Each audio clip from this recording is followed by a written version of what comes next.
کیا خوبصورت لفظ ہے رمضان. جل جانا، جلنا. کیا جلتا ہے؟ کیا جلتا ہے؟ کون جلاتا ہے؟ کسے جلاتا ہے؟ رمضان. آپ کے اندر لگی بھوک کی آگ، پیاس کی آگ، پورا بدن تپنے لگتا ہے، تپنے لگتا ہے. حلق سوکھ رہا ہے، حلق سوکھ رہا ہے، کانٹے پڑ رہے ہیں، اندر میں آگ لگی، آگ. اب وہ اللہ کہہ رہا ہے رمضان آ گیا، کیا کرو گے یا اللہ؟ کہ تیرے پچھلے سال کے گناہ اٹھاؤں گا اور تیرے پہلے روزے کی آگ میں ڈال کے جلاؤں گا. پھر تو دوسرا روزہ رکھے گا، تیرے پچھلے سال کے گناہ اٹھاؤں گا، تیرے بھوک کی، تیری پیاس کی آگ میں ڈالوں گا اور اسے میں سوا کر دوں گا، راکھ بنا دوں گا، صاف کر دوں. پھر تو تیسرا روزہ رکھے گا، پھر میں تیرے گناہ اٹھاؤں گا اور اس میں ڈال کے جلا دوں گا. پھر تو چوتھا، پھر تو پانچواں، چھٹا، ساتواں، آٹھواں، نواں، دسواں.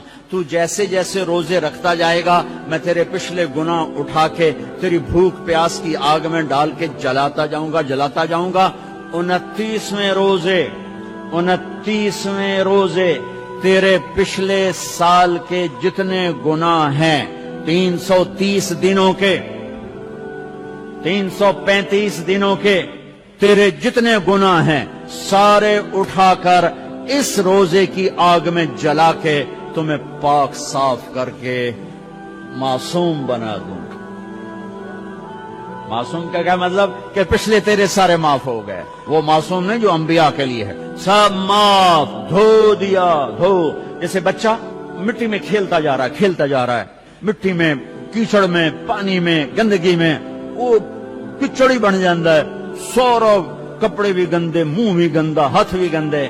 ماں ویندی رہندی پھر خیر آندی دی چوڑی تو نب تے ٹوٹی دے ہیٹھ دیندی تے ہر شے دھو کے ہاں نہ لا لیندی. میرا رب ایسا ہی کرتا ہے. سارا سال تمہیں گناہ کرتے دیکھتا رہتا ہے، تمہیں مہلت دیتا رہتا ہے، اور پھر جب رمضان آتا ہے تو تمہاری چوڑی پکڑ کے نہ رحمت کی ٹوٹی چھوڑ دیتا ہے. دھوئی جاندہ ہے.